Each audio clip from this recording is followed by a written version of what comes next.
All right, let's get started. Sure. I want to make sure that we're fine. Okay. So we're here with Jason Ortiz. Jason, you're with the Last Prisoner Project. That's right. Tell us a little bit about your role with the Last Prisoner Project and what is the Last Prisoner Project? Sure. So my name is Jason Ortiz. I'm the Director of Strategic Initiatives for the Last Prisoner Project. And the Last Prisoner Project was founded in 2019 with the goal to help everyone who is currently incarcerated for cannabis crimes be able to achieve their freedom, reintegrate with society, and become full members of the cannabis industry if they so choose. And so we've been working for the last 5 years to help folks actually do the legal paperwork to apply for pardons and clemency. And so clemency includes a lot of different things, but they include both working through the legislative branch to get folks off if you're on a pardon board, but also executive branches, so the president or governors can issue a pardon, which means you're forgiven for your crime, and hopefully you can get what is the most important thing is a commutation. And commutations are when you actually shrink the sentence for someone that's been convicted. So if somebody was going to serve 40 years, they get a commutation, they might only serve 4 or 5, and then they actually get released. And so our main purpose is the legal support for the folks that are currently incarcerated. We also provide funding assistance for family members if their folks are incarcerated for cannabis. And then when someone does achieve their freedom, we give them a grant that's a reentry grant that helps them either purchase a vehicle or find an apartment and make sure that we can help them as much as we possibly can. Now, that's the main legal part of it, but what I work on is the policy and the political side of it. And so in a lot of places, in the States and even here aquí in Puerto Rico también, there's not exactly an easy process for folks to actually get out. So on the policy side, we try to pass laws that make it easier for folks to achieve freedom, also make sure that their records are expunged when they are released, and anything we can do to help folks not get into prison by pushing for decriminalization and full legalization everywhere we possibly can. And so I work on the policy team where when politicians tell us, no, we're not gonna do something, I come in and do some organizing and actually try to pressure politicians, mobilize the people that are supportive of the issue to change the laws. And so it could be something as small as a expungement pilot program like we did in Hawaii, where we got the government to actually say the government itself would expunge all the records rather than having somebody have to apply through a petition process, all the way to working on things like Pennsylvania is about to legalize. We want to make sure that the whole legalization process in Pennsylvania does actually help folks that are currently incarcerated. And unfortunately, before I became part of the Last Prisoner Project, of all the 24 states plus DC that have passed adult use laws, 0 released prisoners in that process. And so even in the places that have been legal for a very long time, like Colorado or Washington State, there are still thousands of people currently incarcerated. So our estimate is roughly 40,000 people are currently in prison for cannabis crimes at the state level, and over 3,000 folks are incarcerated for cannabis crimes at the federal level. Now, to be clear, we're not really talking about simple possession, right? We are talking about growing and trafficking and cultivating. Those are the crimes that people are currently incarcerated for. That being said, those are also the things that we're now making legal for a lot of businesses, right? Like if someone's a cultivator or owns a dispensary, they are trafficking in huge amounts of cannabis, far more than any of the folks that are currently in jail for. And so we say anywhere where there's a state where we have legalized cultivation, trafficking, sales, dispensaries, anyone who's incarcerated for those crimes should be released, should be allowed to enter society, and should also be a part of the cannabis industry if they so choose, right? Not everybody wants to make that transition, but there are folks that have done that really well. We have people like Kyle Page, for example, is one of our constituents. He was locked up with Dante West, who is one of our staff members in our advocacy department. Dante helped get himself out first, then went back and helped Kyle get out, and this is all in Kansas. And then also now we most recently helped Deshaun Durham get released from prison as well. And so Kyle did decide to go into the industry, and he's now a dispensary owner in New Jersey. And we helped him by sharing, his story and giving him a community of advocates to work with. And now he's about to open up his first dispensary here. I think it's going to be right around 420, actually, in New Jersey. Yeah, in Puerto Rico, we never saw when the industry was launched. I mean, it has never been that social consciousness of making sure that we make good for the people that have suffered before the legalization. I always said in Puerto Rico, the day I see a dispensary in a caserío, in a residential project, then we'll be talking about a little progress. Yeah. But how about yourself? Tell me a little bit about how did you get first involved in cannabis justice activism, and What was the moment that shifted your perspective on this issue? Yeah, so definitely the moment was very clear. It was when I was arrested at age 16 in high school. I was in Connecticut. I was born in Connecticut to two Puerto Rican parents. I grew up in Norwich, and I was walking on the way to school with some friends. We were smoking weed on the way to school, and somebody called the school and ratted on us. And so as soon as we stepped foot on campus, the security guards came and surrounded us.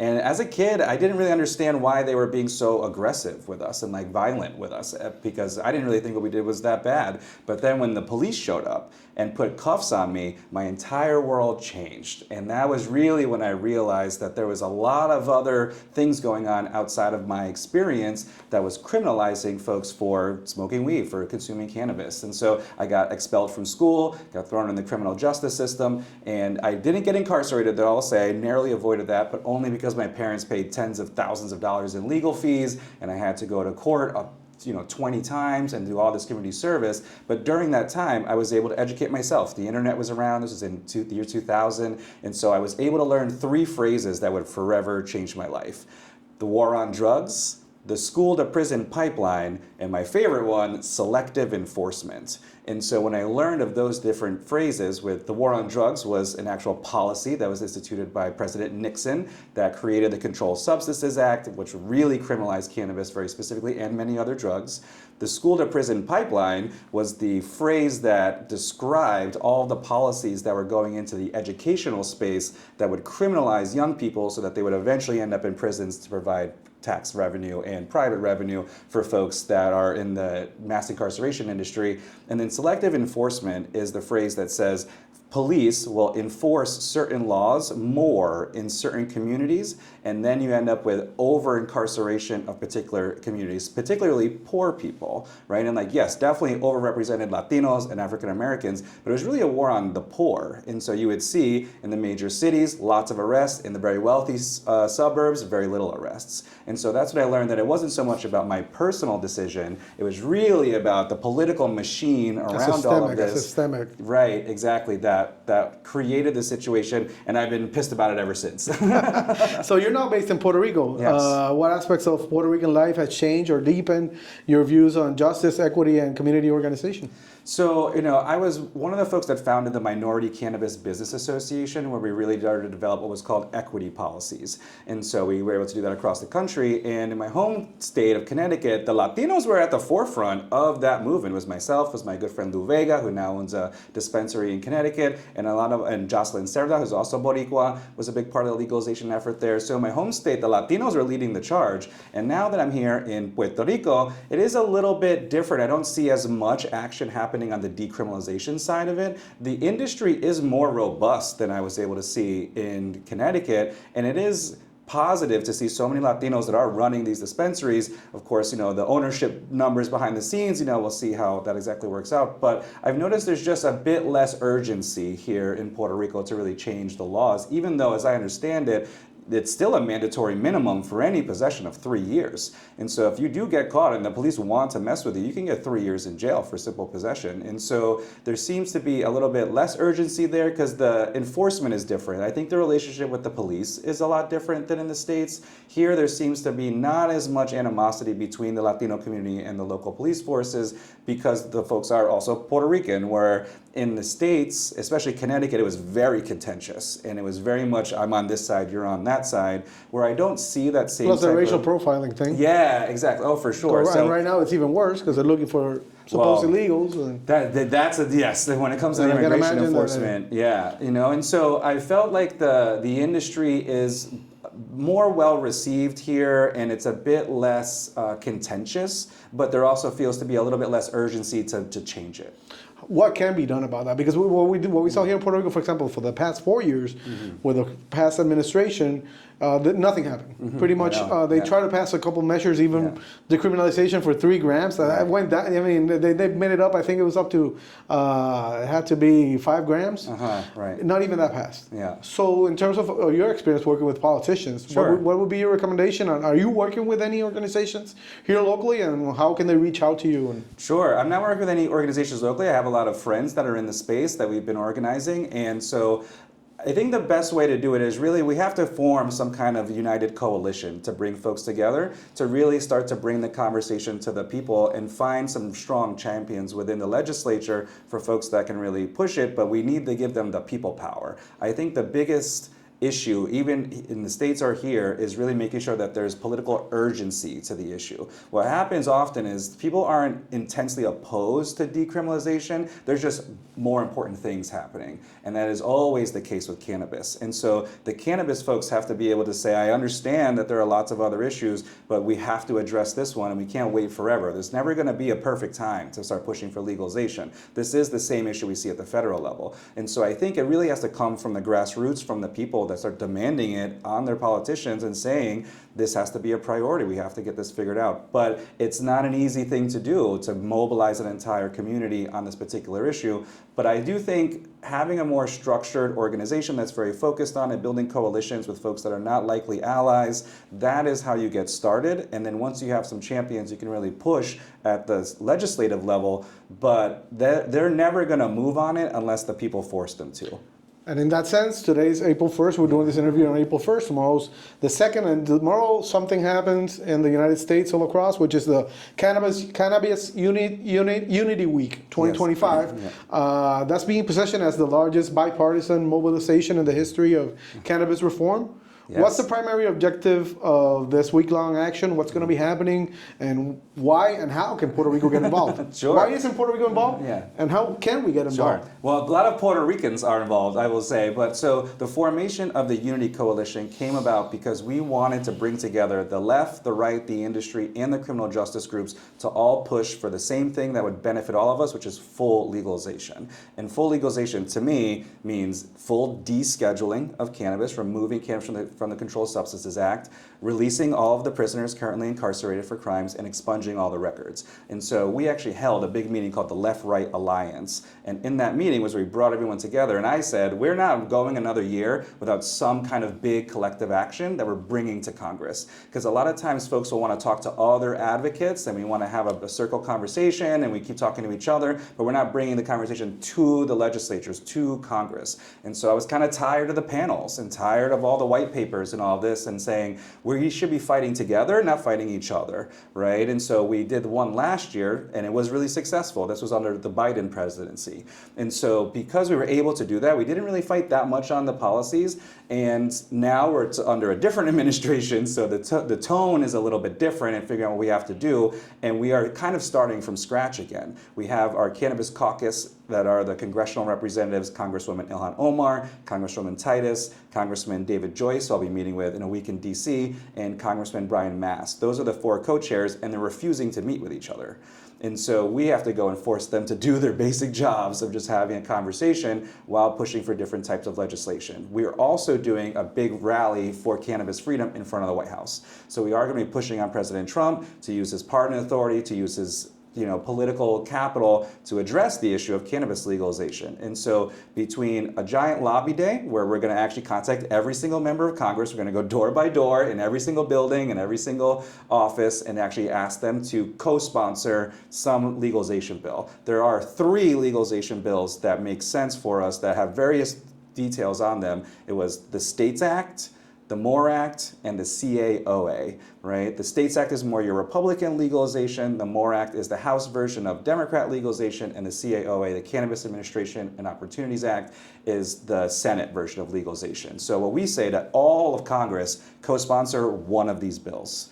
And so we want to get as many yes votes, affirm yes votes as possible. So what we have to do is go to all 536 representatives and ask them, will you co-sponsor a legalization bill? Try to include the resident commissioner of Puerto Rico, see if he'll say yes. Sure. Oh, we're going to stop by their office too. He's from the Popular Democratic Party. They're the ones that did the executive order to legalize it in Puerto Rico.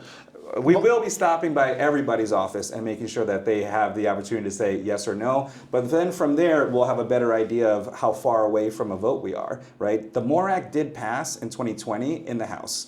And so it has happened. And so we got to make sure we set the ground for that. But my personal job is to get as many people involved in the process as possible to grow the grassroots movement. And there's going to be boricuas coming from Connecticut and New York and Philadelphia. We're going to have folks from the island here come and join us as well. And then I'm hopeful that we can take that momentum, have that help actually here in Puerto Rico también, because we have so many amazing Puerto Ricans in the States that we can then pull here to help as well. And so I want to help be a bridge of that talent that's there to help the folks that are struggling here on the island, and also do a similar thing, a Unity Week of Action here for Boricua specifically. Oh, that's awesome. And it's interesting that you don't mention the safe banking. I know that it's different. Sure. I know that you're working with the issue of releasing people from jail, and I know it's more of a different advocacy, but still, to me, it's impressive that not even that Congress can pass. I mean, and now we're focused on fraud, deception, and you have a billion dollars, billions of dollars moving in the cannabis industry in cash. Yep. Technically, we know that in the States, even here right now, we're just starting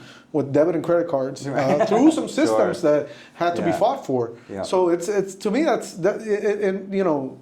even under Chuck Schumer has been promising this for how long, and so nothing has happened. Well, and the Safe Banking Act is a real big reason why I was getting frustrated and needed to do the Unity Week of Action, because the Safe Banking Act, I supported the Safe Banking Act. I didn't want to talk about it for 6 years, right? I wanted it to get passed and then let's move on to the other things. But the reality is, a lot of the Democrats, unfortunately, were being more obstructionist with the Safe Banking Act, saying, well, we're not going to let safe banking pass unless we get all these other things.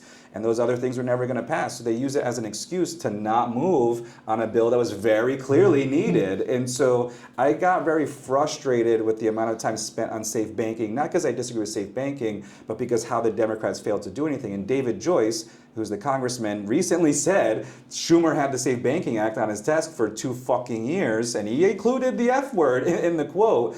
And that is very frustrating for me when we're trying to push on bigger issues, when you're using a smaller issue to just be an obstructionist and stall things. And so I wanted to bring the conversation back to what the public agrees with. 70% of the public wants us to decriminalize. They don't want folks going to prison. We're more likely to get safe banking passed if we push on decriminalization fully, and then we start talking the smaller pieces. And so I think our strategy was just totally backwards for the past 4 years, and I'm hopeful that the Unity Week of Action, all these other efforts at the grassroots level, can reclaim the conversation back on what the public cares about, so we can actually make some progress. And in terms of the reclassification itself, I mean, that process that we've heard, the first expressions from the DEA on the topic, they're not that positive for the industry. Do you think the conversation is stalled? Are you using that conversation as part of a broader strategy? What can we expect? I think it was a giant distraction from the beginning, and they never intended to reschedule at all, ever. And so I don't think it's going to happen. Like, the rescheduling conversation really doesn't solve most of the problems with cannabis. You get 280E reform, some tax reform, you can open up some research, but you're still not going to have your businesses be actually federally legal. It's not going to open up significant pathways for folks to actually be able to cultivate the plant and cultivate careers. You still have all of the current cannabis industry would still be federally illegal. Now, when you shift over to the current DEA, they're very much not interested. I had some hopes with RFK, but he already said he's going to defer to the DEA, and I find it unlikely that President Trump is going to try to finish what Biden was doing. I think it's much more likely he's going to do something totally different. And so I actually don't think... Like what? Like, he could deschedule, he could push his own version of that conversation. I just don't think Schedule 3, partly because it was Biden's thing, and I don't think he'll do it, at all. And so I think he would be taking more of an executive action rather than this whole drawn-out process with the DEA and Health and Human Services. Okay. You've worked closely with people coming out of jail due to cannabis-related convictions.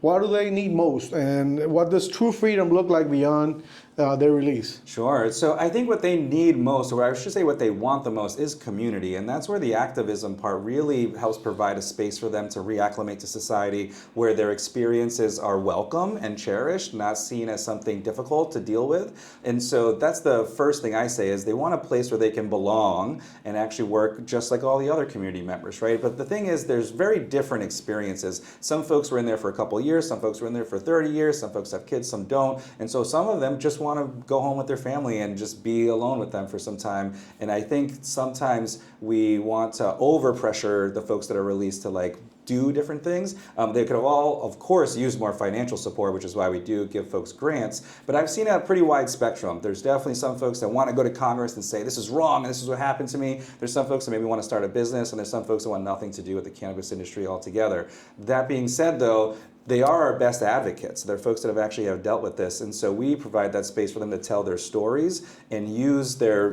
struggle and the pain they went through for a positive momentum and positive use, and that seems to be the most empowering thing for them. So for example, we had the big rally in front of the White House last year. We had 20 folks that were serving time, 10 or more years, that got to actually speak their mind to the White House, directly to President Biden at the time, and they really felt like that made them feel at home again, like they were part of something again. And so the Last Prisoner Project tries to provide both financial support, but also that activist community that makes their lives and their pain meaningful, and I think that is the most important thing we can do is reacclimate them into the community and give them meaningful participation. And finally, from Puerto Rico, what kind of legacy do you want to build? Not just for the Last Prisoner Project, but for the broader cannabis justice movement? So, I mean, I think I definitely want to see the cannabis industry be a positive force in helping us develop sovereignty and independence. I am someone that supports independence for Puerto Rico. I am an independentista. I've been working with Partido Independentista for a number of years. And so I do see the cannabis space as an economic driver for a fully independent Puerto Rican nation. And at the same time, we have a lot of work to do before we get there. And I think my immediate sense, I do want to work on the decriminalization of the plant. Right now, there is still a mandatory minimum of 3 years for simple possession. And so I want to see the criminal justice reform happen that is necessary to normalize the plant and actually start to have conversations broadly. I do want to bring the experience of all the equity folks that we have from the States to figure out how to make the industry as equitable and empowering as possible for boricuas aquí.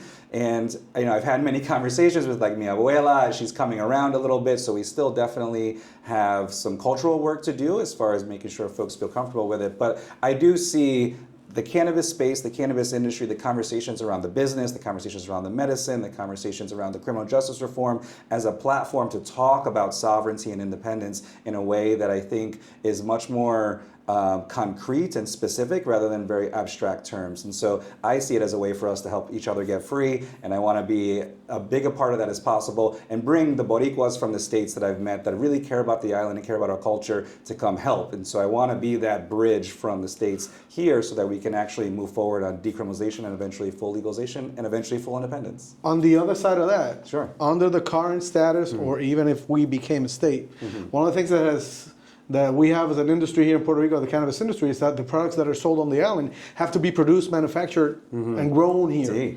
Which is, again, I tell people, that's a big shield that you have. Because we were talking before off camera that, we know that interstate commerce is happening. You have the mail, and we know how products are being sent, are being done. When you see California, Oregon, and New York, before New York was legalized, definitely. The market was flooded with those products. So in the case of Puerto Rico, let's imagine that it's decriminalized nationwide. Trump does some sort of executive order that right now is going to be within the state, within the 50 states, you can sell cannabis products. What would that mean for Puerto Rico? So, I mean, it's both good and bad, right? And so it does mean that we could then export our products off the island in ways that we couldn't before. And so if we're able to grow and produce amazing products here, we're able to then ship it to the Boricua communities across the country and be able to actually have more customers, right? What product, but again, in terms of the cost of producing cannabis here is much more, just because of the electricity. If you're not growing, and all the grows here are inside. So doing a gummy or doing a flower, it'd be, I would think. I mean, in terms of economic, I see it would be the end of a lot of the companies here.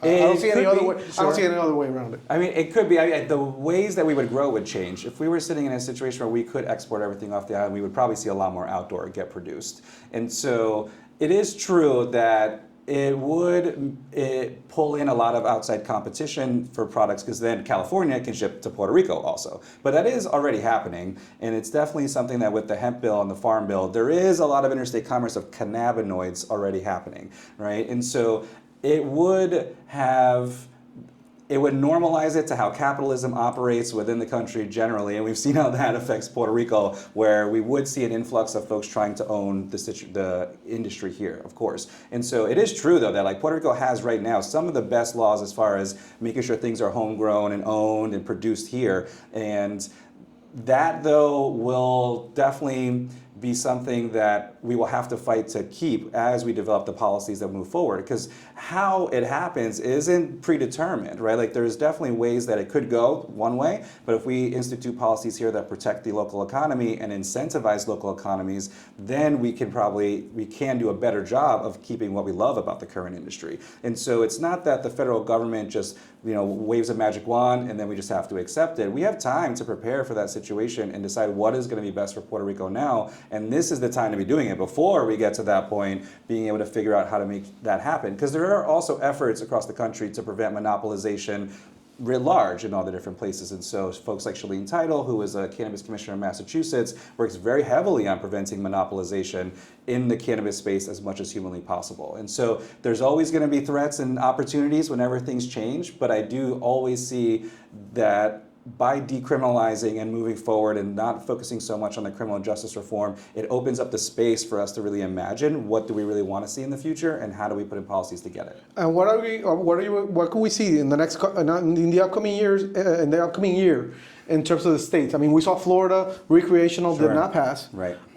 We've seen states where it has passed, but nothing has been done in terms of the regulation to get the industry going. What are we seeing? What gets your attention the most when we talk about what's happening in the states? Sure. So it does feel like there is a pushback from the folks that want to keep cannabis illegal, right? And so right now Texas is focusing a lot on SB3, which would criminalize the hemp market. We're seeing places like Idaho push for more fines. And so there has been a pushback on legalization that's happening, I would say, in a lot of the Midwest and southern states. And so I am playing a lot of defense to make sure we're not locking more people up for the next year. That being said, Pennsylvania is definitely the state that is likely to pass legalization in the next 365 days. And so they're doing a bit of a different model. The main bill that is looking at there is actually a state store model, similar to how they do alcohol, where the government owns the dispensary more or less. And so that is going to be a conversation that's going to happen quite a bit of whether or not that model is appropriate for cannabis. And so that is going to be the big one. But I think what we're really looking at is the federal government, right? Like, how is Trump going to handle this? How is the Congress going to handle this?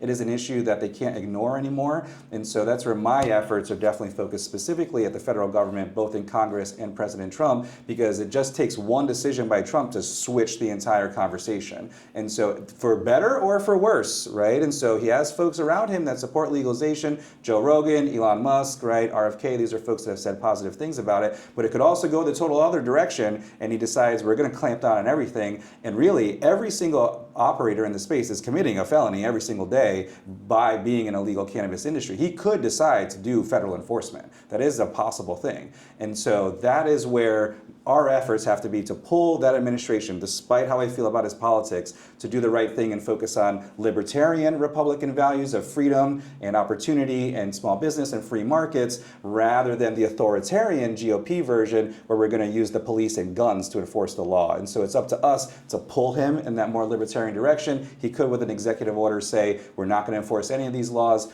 or it could go a very different route. And so I am worried about what would happen if the authoritarian side of his regime wins out that conversation. And so I think for the next year, especially for us as organizers, we got to make sure we're pushing to make sure it's libertarian. And what will happen is next year, when we do the Unity Week of Action next year, it'll be right before the midterm elections. The midterm elections are going to be very important in how the conversation about cannabis unfolds, because we want to make it a midterm issue so that they have to talk about this issue. And seeing the crackdown happening while also Pennsylvania is moving on legalization, which is a swing state, that is going to create a tension that is going to be an inflection point for the movement. We're either going to win the battle over that conversation in the midterms, or we're going to lose it to the prohibitionists. And I think that is going to be the most important fight between now and next year, is making sure that in the next midterms, it is about who is going to legalize cannabis, not who is going to win by being tough on crime. I think the black community got the assignment on the last election. Yeah. The Latino community did not. That's right. The Latino community did not as well, because they didn't educate the Latino community. Sure, absolutely. And Kamala spoke directly to the black community, and she said, "Black man convicted of crimes of cannabis, and we're going to do a program program with cannabis. Yeah. I was expecting that for the Latino. I never know. heard anything.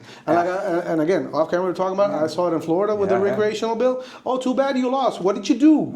Instead of publishing, just publish a couple of ads in Spanish. That's not reaching out to the Latino community. 100%. And those men voted. Voted, and they cost us. Yes. You know, what's happening now? It's because of they're getting deported now, but they voted for it. Right. Yeah. And the cannabis was not. Right. And I was think, not an issue on that on those people's minds. Right. At all. For sure. And I think that's where, as community organizers, we have to both make it an issue for the politicians and make sure that we are educating them on how important mobilizing the Latino community needs to be, writ large on all issues, right? But specifically on this one, we have a lot of work to do within our own community to make sure folks make this an important issue to them, right? We have to educate folks of why, not just the benefits of the plant, but why structural change, why societal change is going to be important for our community. We are one of the highest people that are incarcerated. Boricuas and Latinos writ large are well overrepresented in the prisons, specifically in federal prison. If you look at the federal cannabis prisoners, 3,000 of them, and you look down the names that are the folks that are in there, Martinez, Ortiz, Hernandez is constantly all the way down, right? And a lot of them are Boricuas. It's not just folks that have come from South and Central America. And so I think sometimes we feel like we're not being impacted that much by drug prohibition, but when you look at the folks that I'm working with, so many are Latinos and Boricuas. Jose Sepulveda had a life sentence for cannabis,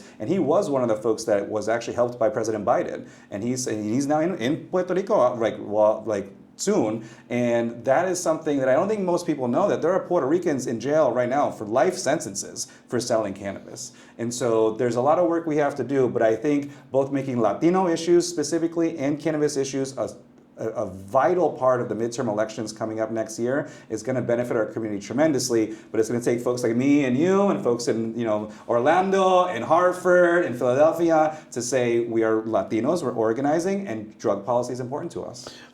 Finally, how can we reach out to you, Jason? People that see this interview that might want to join the efforts of the Last Prisoner Project or the advocacy movement, how can they reach you? Yeah, so my email is jason@lastprisonerproject.org. You can definitely check out our website at lastprisonerproject.org, but the best way is come to DC. Come join us at the Unity Week. It's going to be April 29th through May 1st. The 29th, we have a big welcome party at the Capitol Hill Visitor Center. Then that Wednesday, we're going to be marching in the halls of Congress, contacting Congress people, and then a big rally in front of the White House. So that's going to be the best place to not just meet me and other Boricuas, but the broader movement as well. But you can definitely go to lastprisonerproject.org.